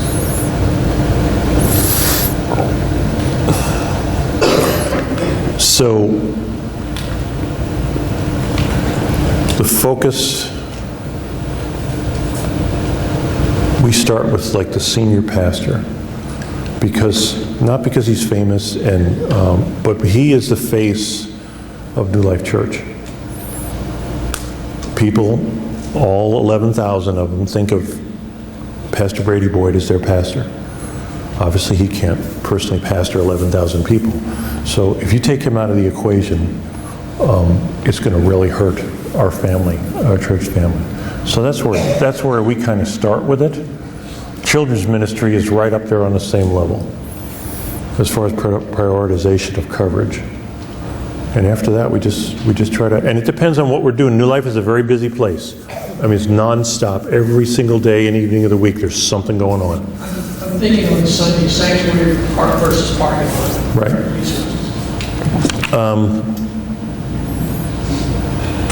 We always have an officer in the parking lot, in a unit, driving around.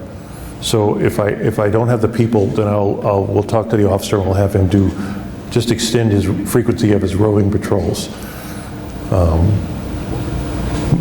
The church population shifts as the service. So where is everybody before the service? Coffee shop, parking lot, lobby. When the service starts, where is everybody? Sanctuary, except in Colorado when they're all 20 minutes late. Well, some people go to the sermon part of the first service and the worship part of the second service. So we call them straddlers. It's a buffet, man. You just eat what you want. You get me started again. I'm my own worst enemy. So we move our team according to where the population of the church is. So everybody's given an assigned location. Then they're given a transitional location. The transitional location is where the people are before and after a service or between services. So we move. The team leader will tell everybody to shift to their transitional location. And then when the things settle down, he'll say, okay, everybody go to your primary positions. And they'll move. And then we also have emergency instructions on a duty roster that we come out with. So if stuff hits a fan, this is what we want you to do as a general responsibility. So that's how we move our people around. We've just observed the flow in our church. It's very predictable. I mean, people, there's no reserved pews in our church, but people sit in the same spot, and we've had people almost come to blows because you're sitting in my seat.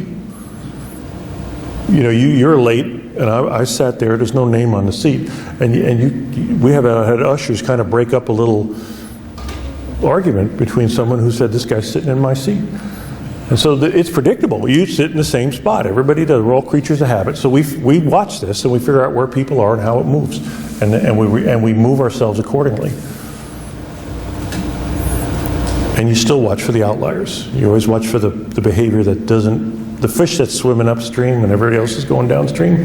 You watch for them. That's your hunting part. But the rest of it's just predictable flow. Why heavily guard an empty sanctuary when everybody's out in the lobby? We have people in there. We're not going to leave the room empty. We do sweeps before a service starts and stuff like that. But we focus our energy and our manpower where it's needed at a given time. And it's a learning experience. Every once in a while they'll come up with a new event and it changes the whole character of the way people typically flow at New Life. So I get myself involved in the planning of those events, at least as an observer, so I can learn and take notes about what's going to happen. Where are people going to come? What are they going to be doing? And how are they going to leave? And how we're going to, meet and greet and stuff like that. So I know, and we brief the team and get everybody spun up. When the high school ministry decided to have a glass soda bottle fight in the parking lot, which we didn't know about. It just appeared like criminal vandalism. But it was the high school ministry throwing soda bottles. Don't ask me why. I couldn't find a scripture on that one. So anyway, here we are at the end. I mean, I could talk about this stuff forever because it's in my heart. One more, go ahead. A lot more if you want. Yeah, Yes, sir. You spoke earlier about you had a scenario training when you had the team leader taken out, and that you learned a lot. Can you elaborate on that? Well, we learned what happens when you cut the head off a chicken. It runs around a while before it dies. So what we learned to do is invest a certain amount of independence in our team members. And it's kind of not easily to quantify what common sense means. Yes, you're supposed to stay in your assigned location. Because if somebody attacks in the theater, that doesn't mean that the hallway's going to be safe. It means that there may be something else coming. So we started to zone the church a little more. We had leaders in different areas. So like our hallway, that big giant hallway where all the children's ministry hallways feed off of it, upstairs and downstairs. We put a leader in there. So it's sort of a separate entity, so they can communicate directly. Transitional leadership? Yeah, we had to do that. So it's because it's so big. You can't control what you can't see. And we just got so much that you can't. So we have to kind of. And it takes people to do that. Now in your church, if it's a smaller church, obviously it's not as far-flung, but you've got to be able to do And of course, your leadership training comes into, I mean, sometimes you have to make a decision. I'm going to leave my post. Not because I want to talk to Bill or Sue, but I'm leaving my post because something's happening. But we still try to maintain communications. These guys stopped communicating. If they had called out on the radio, others would have heard them. I would have heard them. I was standing right there watching this whole thing go down. But nobody said anything on the radio because they weren't hearing anything. So you got to communicate. You know, they call team leader, and he's not responding. Well, there's something wrong. All right, so somebody's going to have to break loose and go figure out what it is. You hear shots. Again, you don't want to always everybody bum rush where the thing is happening, because you may end up vacating an area that becomes a threat later on. So it's a game. It's weighing. It's learning how to weigh and observe your surroundings, and that's not very quantifiable because it's hard to do. You may make a mistake. I've made a share of mistakes in leadership decisions. So but it's to be able to make a decision at all, not just to vapor lock and stand there like a wooden soldier. So that's the thing. I have one quick question. Yes, sir.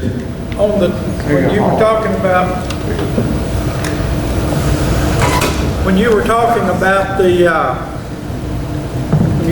about the person rushing your pastor, and we had something very similar to that happen in our church, and we made some pretty significant changes. There are people that are actually close enough now. Our church is not, 60,000 square feet, so obviously we have some people that are close enough now that in some strategic areas that at least we plan on trying to intervene and moving toward the pastor. But as you said, the first time it happened, before we made the changes, we did have a situation where we didn't get to them before they would have. We were there by the time they got there, but as you said, with a knife or a weapon, we would not have stopped. We think we may be able to do that now. But again, I know you don't go into it, but do you have something that will trigger a person that's coming down that's not necessarily in a dead run, but it's a situation he's just talking or mouthing off or whatever, and you think you might be able to de-escalate that, or do you immediately think the worst thought, and as that person is moving forward, somebody's going to physically try to take him down? Well, so actually aggressive behavior, really aggressive behavior, is going to get responded to aggressively. I would like to think the worst and give people the benefit of the doubt, but somebody needs to make contact with that person. You can't just assume that everything's going to be okay, which is what we naturally do. So if the guy is moving, we used to have, like in here, it would be called like a no-fly zone. Nobody goes in there. Now that apparently was causing people to lose their salvation, so I had to stop doing that. But that's a zone, so if somebody stepped into the zone, they would get approached by a security team member. It was just not tackled or anything else, but they would get approached and and talked to. So you got to figure out a way to the dead run thing isn't always the way it's going to happen. So when President Trump speaks, and he's standing at the podium on the stage, what you don't see is under the stage they set up what they call a duck blind. And there's this black panel, and it looks like solid whatever. It's not. And there's Secret Service agents underneath in that duck blind, and they can see out. So when so-and-so comes running at the stage, they'll either gun them down or get them. But see, you're all facing this way. So when somebody starts at the back and starts blasting their coming forward fast, you don't even know. So that's why we had to put people, pepper them around, and have people even facing in different directions. I said, you got to learn how to pray with your eyes open. Step out from behind your chair or behind the person in front of you into the aisle, face in different directions, or kind of angle yourselves a little bit. It's hard. You're at a disadvantage, and this is just a fact that they've discovered. It's this thing where the bad guy knows what they want to do and you don't. You don't even know who the bad guy is. So that's why you have to watch behavior. Again, we watch it, the living room lead is stationed up and back. It's got kind of a sweeping view. Their job is to look at the normal ebb and flow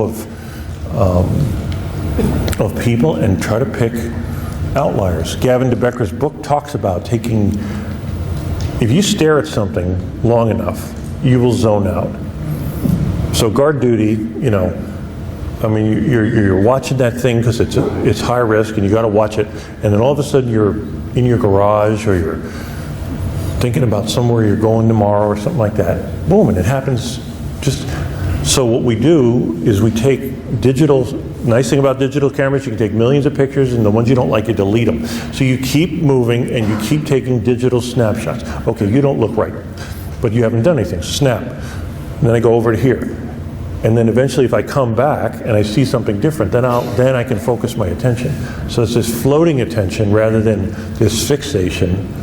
You know, here's your zone, and you sit there like this, you're never gonna see, because your mind's gonna go off somewhere. So you keep this active mindset and just take these snapshots.